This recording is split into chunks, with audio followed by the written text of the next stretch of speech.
Everyone, welcome to KS विद्यापीठ। आपको पता है जैसे कि हमने स्टार्ट की है सीरीज जिसमें कि हम चैप्टर वाइज एमसीक्यूज कर रहे हैं केमिस्ट्री के, जो कि आपके कम्पिटिटिव एग्जाम पर्पस से बहुत ही ज़्यादा इम्पॉर्टेंट सीरीज होने वाली है। यहाँ पे हम बहुत सारे कंसेप्ट को डिटेल में डिस्कस करेंगे। जैसे कि आपको पता है हमने पीरियोडिक टेबल स्टार्ट किया था। पीरियोडिक टेबल में हमने काफ़ी इंपॉर्टेंट कंसेप्ट डिस्कस किए पहले। ऑलरेडी इसके थ्रू 2 लेक्चर हो चुके हैं और अब मैं आपके सामने इसका थर्ड लेक्चर लेके आई हूँ। थर्ड लेक्चर मतलब पीरियोडिक टेबल में मैंने इस तरीके से क्वेश्चन बनाए हैं कि हर एक क्वेश्चन आपका मैक्सिमम से मैक्सिमम क्वेश्चन यहाँ पे कवर हो और मैक्सिमम से मैक्सिमम टॉपिक्स भी यहाँ पे कवर किए गए हैं। हर तरीके से आपको यहाँ पे क्वेश्चंस करवाए हैं। ये पूरी सीरीज आपके लिए बहुत ही बेनिफिट होने वाली है। चलिए बात करते हैं। सबसे पहले मैं आपको बताना चाहूँगी, अगर किसी को भी चैप्टर किसी पर्टिकुलर एक सब्जेक्ट की ट्यूशन लेनी है या आपको टैट एंड टीजीटी से रिलेटेड कोई एक सब्जेक्ट का बारे में पढ़ना है तो आप नीचे दिए गए नंबर पे कांटेक्ट कर सकते हैं। डेफिनेटली आपको फुल डिटेल प्रोवाइड करवाई जाएगी क्योंकि हमारे यहाँ पे टैट एंड टीजीटी के कोर्स अवेलेबल हैं और किसी को अगर पर्टिकुलर एक सब्जेक्ट की भी ट्यूशन लेनी है तो वो भी हमारे पास अवेलेबल है। सारी डिटेल्स के लिए आप नीचे दिए गए नंबर पे कांटेक्ट कर सकते हैं। आपको डेफिनेटली आपको प्रॉपर कंटेंट मिलेगा। ऐसे नहीं बोल रही हूँ कि आ जाइए ज्वाइन कर लीजिए, चेक कीजिए, डेमो लेक्चर चेक कीजिए। अगर आपको अच्छा लगता है फिर ही हमारी क्लासेस को ज्वाइन कीजिए। डेफिनेटली आपको वेल मैनर में हर चीज़ मिलेगी। चलिए डिस्कस करते हैं। पीरियोडिक टेबल की ऑलरेडी 2 लेक्चर ले चुके हैं। बाकी बात करें इसकी पीडीएफ की, पीडीएफ आपको हमारे टेलीग्राम चैनल पे मिल जाएगी और टेलीग्राम चैनल का लिंक भी नीचे दिया गया है। आप वहाँ से देख सकते हैं और उसको ज्वाइन कर सकते हैं और पीडीएफ आपको वहाँ पे मिल जाएगी। और बाकी टेलीग्राम पे हम डेली बेसिस पे जब भी वीडियो अपलोड करते हैं तो वहाँ पे आपको नोटिफिकेशन शो हो जाएगी। चलिए बात करते हैं आज की क्लास के बारे में। देखिए, बात करें पीरियोडिक टेबल में 2 लेक्चर ऑलरेडी ले चुके हैं हम, जिसमें कि हमने 50 क्वेश्चंस को डिस्कस कर लिया है। अब मैं आपके सामने इसका नेक्स्ट क्वेश्चन लेके आई हूँ। 51 से लेके हम अब डिस्कस करेंगे 75 क्वेश्चंस तक, जो कि काफ़ी इंपॉर्टेंट कंसेप्ट बनने वाले हैं। हर एक क्वेश्चन में फुल डिटेल बताई गई है हर एक कंसेप्ट की। चलिए स्टार्ट करते हैं। What effect is observed on the size of an atom when an electron is removed and in another case an electron is added to a same atom? पूछा गया है size of atom when an electron is removed। अगर remove निकाल दिया, other case electron is added. एक case है अगर हम उससे इलेक्ट्रॉन निकाल दें एंड दूसरा केस आता है जब हम उसमें इलेक्ट्रॉन को ऐड कर दें। तो वो क्या केस रहता है? तो इसमें size decrease and increase respectively याद रखना है। अगर हम देखो वही है, ये सारे आयनिक कंसेप्ट से रिलेटेड मैंने 3-4 क्वेश्चंस ऐड ऑन किए होंगे। वो इसलिए ऐड ऑन किए हैं ताकि आप कंसेप्ट को समझें कि क्या बोला गया है, राइट। तो यहाँ पे ऑप्शंस तो हमारा कौन सा करेक्ट बन जाता है? हमारा करेक्ट बन जाता है option B, right. Size decrease. ध्यान से रखिएगा, आयनिक का कंसेप्ट आपको मैंने बताया था। आयनिक रेडियई क्या होता है, कैसे होता है, केटाइन का साइज इंक्रीज करता है, डिक्रीज करता है। हर एक फैक्ट को आपको डिटेल में समझना है। नेक्स्ट, और इसके लिए आपको पीरियोडिक टेबल पता होना चाहिए। पीरियोडिक टेबल में कौन सा एलिमेंट कहाँ पे रिजम्बल है, क्या नहीं है। अगर आप उस चीज़ को पता ही नहीं होगा तो आप ये चीज़ कर ही नहीं पाओगे, right. Now the ion with A positive charge, देखो सेम क्वेश्चन डाला है फिर से बट डिफरेंट वे पे। Ion with A positive charge and negative charge with radius well. तो रेडियस पे क्या फर्क पड़ेगा? तो स्मॉलर एंड ग्रेटर रहेगा। दोनों क्वेश्चन सेम से जैसे ही हैं, कोई ज़्यादा वेरिएशन नहीं है। Next, the element with positive electron gain. अब ये क्या है? हमने तो इलेक्ट्रॉन नेगेटिविटी का कंसेप्ट पढ़ा है, हमने तो इलेक्ट्रॉन गेन एंथैल्पी का कंसेप्ट पढ़ा है, इलेक्ट्रॉन एफिनिटी पढ़ा है। पॉजिटिव ये होता है कि जिनसे ज़्यादा चांसेस नहीं रहते वो इलेक्ट्रॉन को दे सके या ले सके। अब पहचाना है नोबल गैसेस। नोबल गैसेस होती हैं वो ज़्यादा रिएक्ट करती ही नहीं हैं। तो यहाँ पे जो नोबल गैस आती है वो है नियॉन, जो कि रिएक्ट ही नहीं करती ज़्यादा, क्योंकि ये नोबल गैसेज है। नोबल गैसेज के जितने भी एलिमेंट है वो लेस रिएक्टिव होंगे। नेक्स्ट, अब maximum covalency of A nitrogen. Nitrogen आपके किस ग्रुप में आता है? नाइट्रोजन 15। अब इसे क्या बोलते हैं ये कमेंट सेक्शन में आपको बताना है। अब 15 है तो ये आता है 1s2 2s2 2p6 6 7 8 9 10, फिर आ गया 1s2 2s2 2p6 3s2 3p कितना 3 रहते हैं, राइट। 6 7 8 9 10 11 12 13 14 15 आ गए। अब बात करें कि अच्छा 3 ही तो है आउटर मोर्सल में, देखो ये लोन पेयर बनाता है, ये भी पार्टिसिपेट करता है, तो मैक्सिमम कोवैलेंसी इसकी 4 रहती है। और जो नाइट्रोजन फैमिली रहती है वो पीरियोडिक टेबल में मोस्ट स्टेबल मानी जाती है, क्योंकि according to Hund's rule half fill and fully fill more stable होते हैं, और यही इसकी प्रॉपर्टी आती है। Now next question, arrangement of a element hydrogen halide. देखो एक वर्ड होता है हैलाइड, एक वर्ड आता है हैलोजन, ठीक है, हैलाइड्स हाइड्राइड्स, ठीक है। अब हैलाइड तब वर्ड यूज करते हैं जब हम ग्रुप 17 के साथ बॉन्ड बनाते हैं, और हाइड्राइड तब यूज करते हैं जब हाइड्रोजन, ये दोनों का मिक्सचर है, राइट। अब बताना है इनमें किसकी प्रॉपर्टी डिक्रीज करती है, सबसे ज्यादा एक्टिव कौन है। Halide is decreasing reactivity with the propane. So अगर बात करें reactivity down the group, reactivity हमेशा बढ़ती है, ये याद रखना है। पर इसे प्रोपेन के साथ पूछा गया है, पर जितना बड़ा मॉलिक्यूल होगा वो कम बड़े मॉलिक्यूल के साथ कम रिएक्ट करेगा, तो इसीलिए हमारे पास ऑप्शन यहाँ पे सी। अगर पूछा जाए कौन सा अच्छा रिड्यूसिंग एजेंट है, कौन सा अच्छा जल्दी ब्रेक डाउन होगा, किसके लो आयनाइजेशन थेरेपी है, तो down the group ionization enthalpy बढ़ेगी, याद रखिएगा। पर रिएक्टिविटी के केस में विद प्रोपेन के केस में पूछा है तो HI कम रहेगा, क्यों, सबसे ज्यादा मतलब रिएक्टिविटी डिक्रीज करेगी क्योंकि बड़ा साइज है। Next, which of the following is not an alkali metal, कौन सा एल्कली मेटल नहीं है। तो सबसे पहले आपको पता होना चाहिए lithium, sodium, potassium, rubidium, caesium, francium, ये सारे ग्रुप 1 में आ गए, तो ग्रुप 1 ग्रुप 2 में जो आता है वो नहीं होगा, तो कैल्शियम हमारा ग्रुप 2 में आता है, जिसे हम एल्कलाइन अर्थ मेटल के नाम से जानते हैं, इसीलिए हमारा ऑप्शन रह जाता है C correct. Next question, which of the following not a transuranium element. तो यूरेनियम के बाद जो बने एलिमेंट ये देख सकते हैं, उन्हें हम ट्रांस यूरेनियम का नाम देते हैं। और वो आपको पता है कि हमने इसकी नामकरण कैसे किया था, लास्ट क्लास में हमने इसका ओवरऑल क्वेश्चन डिस्कस किया है। सो ध्यान में रखिएगा, यहाँ पे जो अगर हम बात करें कौन सा ट्रांस यूरेनियम नहीं है वो है Rn, राइट। बाकी सारे ट्रांस यूरेनियम है, आप इस पिक्चर में देख सकते हैं। PO कहाँ है, PU कहाँ है, और हमारा AM कहाँ है, तो ये सारे आगे करेक्ट हो गया। Next question is correct order of A acidic strength. आपको एसिडिक स्ट्रेंथ के बारे में कंसेप्ट पता है, along the period acidic strength बढ़ती है, डाउन द ग्रुप डिक्रीज करती है।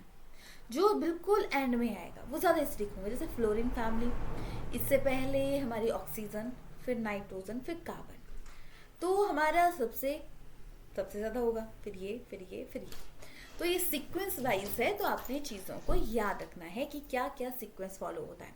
सो ज़रूरी नहीं है कि इसमें है, फ्लोरीन के बाद क्या आता है, क्लोरीन, उससे, ठीक है, फॉस्फोरस, तो कोई भी आ सकता है, ग्रुप 1 से, ग्रुप पीरियड 1 से, पीरियड 2 से, पीरियड 3 से, कोई भी क्वेश्चन आ सकता है। बस आपको ध्यान में रखना है down the group acidic strength decrease करती है और along the period acidic strength बढ़ती है। इस कंसेप्ट को आपको कभी नहीं भूलना है, राइट। चलिए नेक्स्ट क्वेश्चन, ये देख सकते हैं, हमें पीरियोडिक टेबल तो मेन बात है कि आपको पढ़ना ही पड़ेगा। फिर विच of the following is most reactive non matter. Most reactive की बात करें तो हाइड्रोजन है जो कि सबसे ज़्यादा रिएक्टिव है, सो यहाँ पे हम बी करेक्ट करते हैं। Next, which gas is filled in packet of chips. देखो चिप्स के पैकेट में आपको पता है फ्लफी फ्लफी लगते हैं, क्योंकि वो क्रंचीपन लगे और हवा चले जाए तो वो क्रंचीपन चला जाता है, तो मेन चिप्स के पैकेट में नाइट्रोजन गैस को फिल किया जाता है, राइट। ऑक्सीजन सांस लेने में एल्युमिनियम की बात करें मोस्ट अबेंडेंट है इसमें। हाइड्रोजन की हमने बात की, हाइड्रोजन के बारे में हमने प्रॉपर्टी अभी डिस्कस की थी, सबसे बड़ा कैटायन, सबसे बड़ा एनायन इसी का रहता है। Next, which of the following has highest lattice enthalpy. देखो एक हमने पढ़ा था आयोनाइजेशन एंथैल्पी, एक है लैटिस, दोनों में क्या फ़र्क है, और एक आता है हाइड्रेशन एंथैल्पी। आयोनाइजेशन एंथैल्पी होता है जब हम किसी से इलेक्ट्रॉन, किसी एलिमेंट से, किसी एटम से इलेक्ट्रॉन रिमूव करते हैं तो कितनी एनर्जी लगती है। लैटिस का कंसेप्ट आता है कोई कंपाउंड फॉर्म में है। लैटिस मतलब कोई भी चीज़ 3 डायरेक्शन में अरेंजमेंट है, और जो 3 डायरेक्शन में अरेंजमेंट है वो कैसे बिहेव करता है वो आता है। हाइड्रेशन एंथैल्पी होता है जब हम किसी को पानी में डालें तो कितनी एनर्जी निकलती है, वो आ जाता है हाइड्रेशन एंथैल्पी। सो इसमें क्वेश्चन पूछा है विच of the following highest lattice enthalpy. Lattice, अब देखो down the group lattice enthalpy decrease होती है, क्योंकि जितना बड़ा मॉलिक्यूल होगा उसको तोड़ना उतना आसान रहेगा, और जितना छोटा मॉलिक्यूल होगा उसको तोड़ना उतना ही टफ होगा। छोटे बच्चे के विश्वास को तोड़ना बहुत टफ होता है, और बड़े बच्चे के विश्वास को तोड़ना आसान होता है। धीरे धीरे हम ही अपने विश्वास से डगमा जाते हैं। तो आ जाएगा लिथियम क्लोराइड, क्या आ जाता है, lithium chloride. Option C is the correct. Next question की तरफ बढ़ते हैं। Typical elements belonging to the, typical element किस में बिलोंग करता है, तो टिपिकल एलिमेंट थर्ड पीरियड में बिलोंग करता है। किस में करता है, थर्ड पीरियड। ठीक है, याद रखिएगा। टिपिकल मतलब जिनकी प्रॉपर्टी बहुत वेरी करती है वो सारे आ जाते हैं। Next, which of the following halogen has highest bond energy. तो अब बॉन्ड एनर्जी क्या होता है, बॉन्ड एनर्जी का मतलब होता है किसी भी बॉन्ड को तोड़ने में कितनी एनर्जी लगती है। ठीक है, सो याद रखना है। सो कौन सा रहता है, अब आपको पहचानना पड़ेगा कि इनमें से कौन सा, मतलब अब बोल सकते हैं इनमें से कौन सा बड़ा साइज का है, कौन सा छोटे साइज का है। तो जो बिल्कुल स्ट्रांगली बॉन्ड होंगे वो कौन से हैं। सो बोलोगे down the group property very करेगी। यहाँ पे थोड़ा सा चेंज आता है। यहाँ पे याद रखिएगा जो क्लोरीन है उसकी बॉन्ड एनर्जी सबसे ज़्यादा होगी, फिर क्लोरीन, फिर ब्रोमीन, फ्लोरीन, फिर आयोडीन। ऐसा क्यों, क्योंकि इसमें कंसेप्ट आता है iodine down the group bond energy कम होगी। पर आप बोलोगे फ्लोरीन पहले आना चाहिए था ना। फ्लोरीन इतना छोटा साइज होता है कि इसको मतलब तरीके से हम तोड़ नहीं सकते, या आप इसको फ्लोरीन कर लो, यहाँ पे फ्लोरीन एंड ब्रोमीन। ठीक है, फिर इन दोनों की फिर कम होगी, पर क्लोरीन की सबसे ज़्यादा होती है।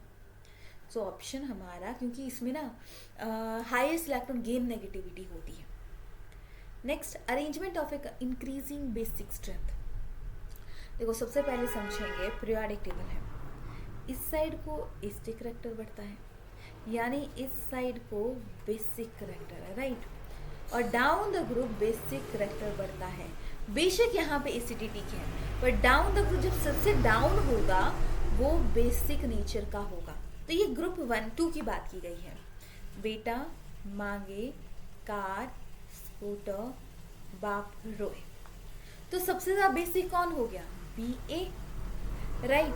तो अब देखो सबसे बड़ा एरो किस साइड को है, BA में, फिर कम कैल्शियम, मैग्नीशियम, बेरिलियम। तो हमारा ऑप्शन ए करेक्ट बन जाता है। अब ज़रूरी नहीं है कि सिर्फ इसी एलिमेंट का पूछा जाए, कोई भी क्वेश्चन पूछा जा सकता है। जस्ट नॉट कि ये चीज़ बोली गई इसी से आएगा, कोई भी मतलब बेसिक करेक्टर आपको ध्यान रखना, ग्रुप 1 का भी पूछा सकता है एंड ग्रुप 2 का भी। बट ग्रुप, अब सोडियम है तो सोडियम में OH ही आएगा, राइट। जबकि ग्रुप 2 में BaOH आएगा। क्यों, क्योंकि ग्रुप 1 है, इसके आउटर मोस्ट में 1 इलेक्ट्रॉन है तो इसके साथ बॉन्ड बनाएगा, इस पर 2 है तो ये 2 के साथ बॉन्ड बना लेता है। इसी वजह से ये बाईवेलेंट एक्ट करता है, और ग्रुप 1 यूनिवेलेंट। ये क्वेश्चन भी आता है, राइट। नेक्स्ट की तरफ बढ़ते हैं।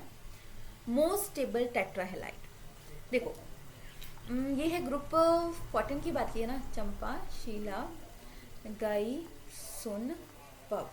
ठीक है, सो अब याद रखिएगा कि अब टेट्राहेलाइड की बात की, कुछ भी हो सकता है, हैलोजन कोई भी हो सकता है, फ्लोरीन, क्लोरीन, ब्रोमीन कोई भी हो सकता है।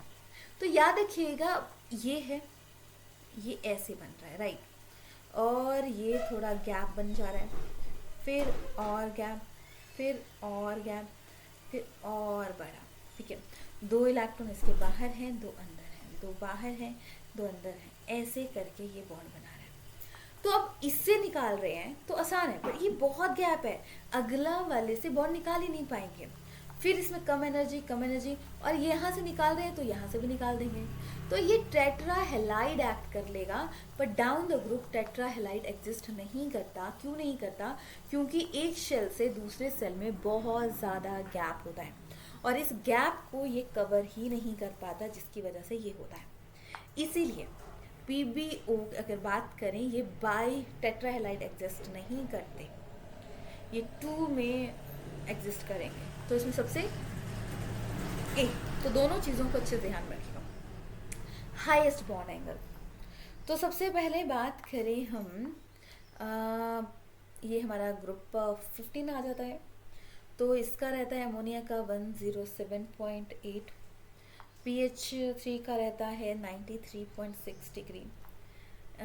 ये रहेगा हमारा ASH3, बिस्मथ का रहेगा 90 डिग्री, और एंटीमनी इसमें आता है, एंटीमनी का रहता है 913। देखो डाउन द ग्रुप साइज बढ़ता है तो वो ग्रुप फैलते हैं, और जब ग्रुप फैलते हैं तो जिसकी वजह से बॉन्ड एंगल का मतलब इनमें डिस्टेंस कम हो जाता है, ठीक है। सो ये प्रॉपर्टी रहती है। तो इसमें किसमें सबसे ज़्यादा है? एमोनिया का सबसे ज़्यादा बॉन्ड एंगल है।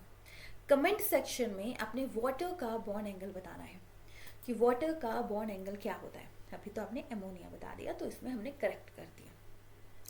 Next question, arrange increasing in asterisk strength of A oxo acid, same halogen. चाहे अब इसमें अलग अलग हैलोजन बात कर लो, फ्लोरीन, क्लोरीन, ब्रोमीन बात कर लो, चाहे हम बात कर रहे हैं यहाँ पे सेम हैलोजन की, तो इसमें ध्यान रखना है आपको कि सेम हैलोजन के साथ बना रहे हैं। सो पहले क्या था? पहले था कि एक मतलब सेंटर में हमने किसी एक को रखा, ठीक है। सो वो बॉन्ड बनाया, तो इस first arrangement of A increasing asterisk strength. तो अब आप देखो कि क्लोरीन सेंटर में रख लिया, माना जो सिंगल है वो क्लोरीन सेंटर में रख लिया, ऐसे 4 बॉन्ड बना रहे हैं, राइट। तो अब increase asterisk strength, down the group asterisk strength बढ़ती है, बट यहाँ पे तो वो कंसेप्ट ही नहीं है। यहाँ पे कंसेप्ट आता है कि कैसे प्रॉपर्टी वेरी करती है। सो याद रखिएगा, जैसे कि HClO4 है, ये स्टेबल है क्योंकि क्लोरीन मतलब ऑक्सीजन 4 के साथ बॉन्ड बना रहा है, और आपको पता है ऑक्सीजन 4 बॉन्ड बनाता है, 2 बॉन्ड बना रहा है। तो अगर ये 4 इक्वल रिजम्बल करें तो एक हाइड्रोजन एक्स्ट्रा ही रहेगा, और हाइड्रोजन एक्स्ट्रा रहने की वजह से ये स्टेबिलिटी डिक्रीज करेगी, तो जिसकी वजह से ये जल्दी रिमूव हो जाएगा हाइड्रोजन। तो ये अब जितना जल्दी हाइड्रोजन निकलता है वो उतना ज़्यादा स्टिक, मेन एसिडिक का कंसेप्ट हमारे एक्सप्लेन ही किया जाता है कि जो जितने जल्दी हाइड्रोजन रिलीज होगा उतना ज़्यादा वो स्टिक होगा। तो HCl4 मोर स्टिक है, फिर HCl3, और बट जब इसे रिमूव कर दिया तो ये ज़्यादा स्टेबल बन जाएगा। देखो ये क्वेश्चन, जैसे कि माना आपने HClO4 को रिमूव किया, ठीक है, H रिमूव कर गया तो ClO4, अब ये प्रॉपर रिजम्बल है सारों में। अब इसको ये समझ सकते हैं, जैसे कि माना पहले आपका भाई है, दोस्त आ गया, कोई बैठे हैं, फिर 2 दोस्त आ गए, आपका भाई बैठा है, आप बोलोगे थोड़ा सा चला जाता, तब भी 3 दोस्त आ गए, अब ग्रुप बड़ा बन रहा है आपका, तो आप चाहोगे चला जाए, हम अपने गप्पे मारें। फिर जब 4 दोस्त आ गए तब तो आप कोशिश करोगे निकालने की, निकल जाए तो हम स्टेबल रहें। अब निकलने के बाद ये स्टेबल बन गया, तो इसमें सबसे स्टेबल क्या आ जाता है? ClO4, ठीक है, ध्यान में रखिएगा। इसकी जो दूसरी फॉर्म है HCl लगा होगा वो सबसे रिएक्टिव होगा, और निकलने के बाद ये सबसे स्टेबल कंपाउंड बन जाएगा, राइट।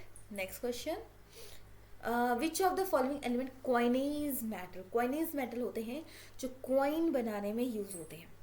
तो कॉपर, सिल्वर, गोल्ड, ये सारे क्या होते हैं? As a coinage metal use होते हैं। ध्यान में रखिए कहाँ है? कॉपर, सिल्वर, गोल्ड, ठीक है, ये मेनली यूज होते हैं। Next is which of the following so strong reducing nature. देखो मैंने बोला था जो सबसे बड़ा साइज होगा वो स्ट्रॉन्ग, और रिड्यूसिंग एजेंट क्या होता है, जो जल्दी जल्दी हाइड्रोजन दे, और जिसके जो सबसे बड़ा साइज होगा वो जल्दी जल्दी हाइड्रोजन को देने की कैपेसिटी रखेगा। तो इसमें से सबसे ज़्यादा जो डाउन द ग्रुप है वो है आयोडीन। तो ये स्ट्रॉन्ग रिड्यूसिंग एजेंट एक्ट करेगा, ये ध्यान में रखना है, right. Next question, most stable hexa halide. अब ये किस ग्रुप में आता है? ये आता है नाच परी ऐसे सबके बीच, नहीं, ग्रुप 15 में नहीं आता, ग्रुप 16 में उस से ठीक है सारे टेपो, यानी ये ग्रुप किसकी बात कर रहे हैं हम? 16 की, राइट। अब 16 में आते हैं। सो याद रखिएगा कि अब हमने अभी पढ़ा टेट्राहेलाइड का केस, वो टेट्राहेलाइड बनाता है, इसके आउटर मोस्ट में 6 होते हैं, तो ये हेक्साहेलाइड बनाता है। But down the group size बढ़ता है, वही सेम कंसेप्ट कि रिमूव द इलेक्ट्रॉन टफ हो जाता है। इसीलिए क्यों? क्योंकि अंदर वाला सेल इतना है, माना आपका दोस्त है, आप एक के घर में गए, दूसरे का दोस्त दूसरा घर बहुत दूर है, आप बोलोगे नहीं इसके घर में बाद में जाऊंगा, जबकि ऊपर वाला एलिमेंट है दोनों के दोस्तों के घर साथ साथ हैं, तो आप बोलोगे दोनों के घर में जा आता हूँ, एक साथ ही तो है घर, चलो जाते हैं गप्पे मारे आते हैं। तो यही मेन रीज़न रहता है। सो डाउन द ग्रुप जो प्रॉपर्टी होती है, मतलब किसी भी ग्रुप की पूछी जाए तो ये पावर ज़्यादा कंपाउंड बनाने की, ज़्यादा और बड़ा मॉलिक्यूल बनाने की कम हो जाती है, क्योंकि ऑटोमेटिकली वो खुद ही एक बड़ा एलिमेंट है। सो यहाँ पे SF6 करेक्ट बन जाएगा। Next, strong Lewis acid. Lewis acid क्या होता है? लुईस एसिड मतलब देखो, पहले बोला था जो हाइड्रोजन दे सकते हैं वो एसिडिक होंगे, जो ले सकते हैं वो बेसिक होंगे। बट किसने बोला कि अगर किसी ग्रुप में हाइड्रोजन है ही नहीं तो कैसे है? तो लुईस का कंसेप्ट है। लुईस ने बोला जो एसिड होते हैं वो इलेक्ट्रोफाइल्स होते हैं, मेटल कैटायन है, प्रोटॉन है, और सबके केस में इलेक्ट्रॉन क्या होते हैं? देने वाले होते हैं। बट इसके केस में पेयर ऑफ इलेक्ट्रॉन एक्सेप्ट करने की पावर जिसमें होती है वो ज़्यादा स्ट्रॉन्ग लुईस एसिड एक्ट करते हैं, और जिनमें डोनेट की पावर होती है वो लुईस बेस एक्ट करेंगे। ये याद रखना है आपने, राइट। तो इसमें डाउन द ग्रुप, वैसे तो सबके केस में acidic character down the group decrease होता है, बट लुईस के कंसेप्ट में down the group acidic character बढ़ता है, क्योंकि एसिड का मतलब इसमें डोनेट करना नहीं, एक्सेप्ट करना होता है, और एक्सेप्ट करने के चक्कर में ये अच्छा बॉन्ड बना देता है। इसीलिए हमारा ऑप्शन डी यहाँ पे करेक्ट हो जाएगा। Next, the element boron, aluminium, magnesium arrange the correct metallic character. आपको पता है जो ग्रुप 1 है 2 है कहीं ना कहीं ज़्यादा मेटालिक होंगे, राइट। सो अब देखो ये ग्रुप 1 में है, ग्रुप 2 में है, 13 में है, तो ऑब्वियसली ये होगा। बट आप बोलोगे बोरोन भी तो हो सकता है पहले। देखो down the group metallic character बढ़ता है, तो बोरोन के बाद एल्यूमिनियम आता है, तो कहीं ना कहीं एल्यूमिनियम का ज़्यादा करैक्टर होगा। याद रखिएगा, कोई भी ऑप्शन आपसे पूछा जा सकता है, आपको हर तरीके से प्रिपरेशन रखनी है कि किसमें क्या बात की गई है। Lowest ionisation enthalpy found in, तो सबसे पहले बात की थी हाईएस्ट किसकी होती है? हाईएस्ट तो हेलोजन की होती है, और सबसे ज़्यादा होती है एल्कली मेटल की, क्योंकि मतलब इससे ना रिमूव करना आसान होता है, क्योंकि इसके आउटर मोसल में एक ही इलेक्ट्रॉन होता है। अब एक है बेचारा अकेला कूला, कोई स्टेबल नहीं है, कुछ नहीं है, तो ये बोलेगा चलो निकल रहा है इलेक्ट्रॉन तो निकाल दो, क्या फ़र्क पड़ता है। तो इसकी सबसे लोएस्ट आयोनाइजेशन एंथैल्पी रहेगी। Next question, most active matter. सो ट्रेंड पता होना चाहिए कौन सा है। तो याद रखिएगा, मेटल में जो सबसे अबव होगा वो सबसे ज़्यादा रिएक्टिव होगा। तो इसमें लिथियम, सोडियम, पोटाशियम, तो मेनली हमारा पोटाशियम सबसे, सोडियम एंड पोटाशियम सबसे ज़्यादा रिएक्टिव आते हैं, ठीक है, याद रखना सबसे रिएक्टिव सोडियम एंड पोटाशियम आते हैं। बाकी ट्रेंड की बात करें तो ये सारे के सारे मैंने फिर से पिक्चर ऐड ऑन की हैं ताकि आप चीज़ों को समझ सको कि किसमें क्या बोला है। सबसे मेन बात है आपको प्रॉपर्टी को समझना पड़ेगा, क्योंकि कुछ केस में जैसे कि अगर हम बात करें ग्रुप 15 की और 16 की, तो 15 ज़्यादा स्टेबल एक्ट करेगा। क्यों करता है एक्ट स्टेबल? क्योंकि वो हाफ फेल है, ठीक है। जबकि आप बोलोगे एटॉमिक रेडियस तो अलोंग द पीरियड कम होती है, तो उसकी वजह से स्ट्रॉन्ग तो हमारा ऑक्सीजन होना चाहिए। बट उस केस में हाफ फिल कुछ एक्सेप्शन हर जगह चलती है, जैसे कि इलेक्ट्रॉन नेगेटिविटी और electron gain enthalpy down the group decrease होती है, बट फिर भी फ्लोरीन की इलेक्ट्रॉन गेन नेगेटिविटी कम होती है, क्योंकि इलेक्ट्रॉन नेगेटिविटी बोलता है share pair of electron, right, और इलेक्ट्रॉन गेन एनर्जी होता है इलेक्ट्रॉन को लेने की। अब फ्लोरीन का साइज छोटा होता है जिसकी वजह से वो प्रॉपर्टी वेरी करती है, और क्लोरीन का साइज थोड़ा बड़ा होता है तो वो इजिली बॉन्ड बना देगा। सो ये था। आप देखो, आपने ऑब्जर्व किया कि हमने सारे के सारे मैक्सिमम से क्वेश्चन डिस्कस किया। अब मैं ये नहीं बोलूँगी कि डायरेक्ट मैंने ये क्वेश्चन डाला यही आ जाएगा, तो जो कंसेप्ट मैं समझा रही हूँ उसमें से उसी में से क्वेश्चन आएगा, देख लेना आप, आएगा ज़रूर। सो राइट, ये थी आज की क्लास। सो बाकी किसी को भी कोई डाउट होगा तो नीचे दिए गए नंबर पे कांटेक्ट कर सकते हैं।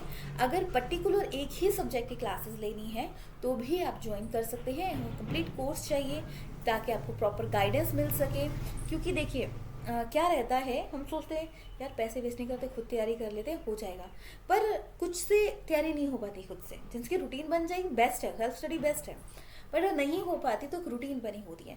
रूटीन है, पढ़ रहे हैं, खुद का टारगेट होता है कि ये पढ़ना है, क्लास मिस होगी तो मतलब लगेगा कि मिस है, तो वो रूटीन बनने के लिए हमारे पास कोई कोर्स ज़रूरी होता है। मेन तो वही होता है, पढ़ना तो खुद पढ़ता है, बट कहीं से कोर्स लेना, कोई कुछ करना, तो ये हमारी रूटीन बनाता है। ये चीज़ ध्यान में रखनी है, राइट। सो ये था आज की क्लास के बारे में। बाकी किसी को डाउट रहता है, किसी को क्लासेस लेनी है, तो आप डेमो लेक्चर चेक कर सकते हैं और हमारे साथ कंटिन्यू क्लासेस में ज्वाइन कर सकते हैं। Thanks for watching.